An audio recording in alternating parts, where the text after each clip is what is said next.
এবার বাংলাদেশিদের visit visa দিচ্ছে আরব আমিরাত। দুই দেশের মধ্যে টেকসই কূটনৈতিক যোগাযোগের পর বাংলাদেশিদের পুনরায় সংযুক্ত আরব আমিরাতের ইউএই ভিসা দেওয়ার ক্ষেত্রে উল্লেখযোগ্য অগ্রগতি হয়েছে বলে জানিয়েছেন বাংলাদেশ নিযুক্ত দেশটির রাষ্ট্রদূত আব্দুল্লাহ আলী আল হামুদি। তিনি জানান, ঢাকার সংযুক্ত আরব আমিরাত দূতাবাস এখন প্রতিদিন 30 থেকে 50টি ভিজিট ভিসা দিচ্ছে।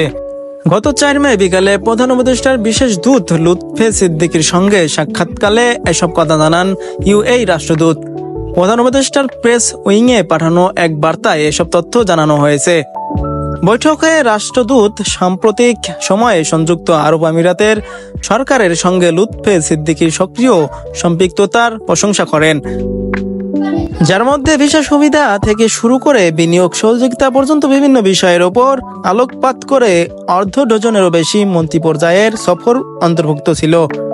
রাষ্ট্রদূত আল হামুদি বিশেষ দূতকে জানান, ঢাকায় সংযুক্ত আরব আমিরাতের দূতাবাস এখন প্রতিদিন 30 থেকে 50টি ভিজিট ভিসা দিচ্ছে। ব্যবসায়িক প্রতিনিধি দলের জন্য বাল্ক ভিসা প্রক্রিয়াকরণে ত্বরান্বিত করা হয়েছে, যা দুই দেশের জনগণের মধ্যে যোগাযোগ এবং বাণিজ্যিক বিনিময় বৃদ্ধি করেছে। সংযুক্ত আরব আমিরাতের মান সম্পদ মন্ত্রণালয় দক্ষ কর্মসংস্থান ভিসার জন্য অনলাইন সিস্টেম পুনরায় চালু করেছে। সম্প্রতি মার্কেটিং ম্যানেজার, হোটেল কর্মীদের মতো পেশাদারদের জন্য ভিসা ইস্যু করা হয়েছে।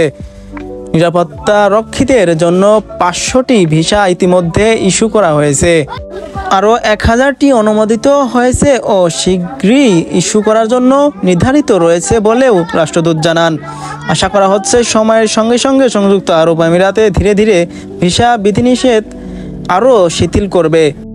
রাষ্ট্রদূত বাংলাদেশি কর্তৃপক্ষ কর্তৃক চিহ্নিত মানবিক ও সহানুভূতিশীল মামলাগুলো বিবেচনায় অব্যাহত নমনীয়তার আশ্বাস দিয়েছেন বলেও প্রেস উইংয়ে বার্তায় বলা হয়।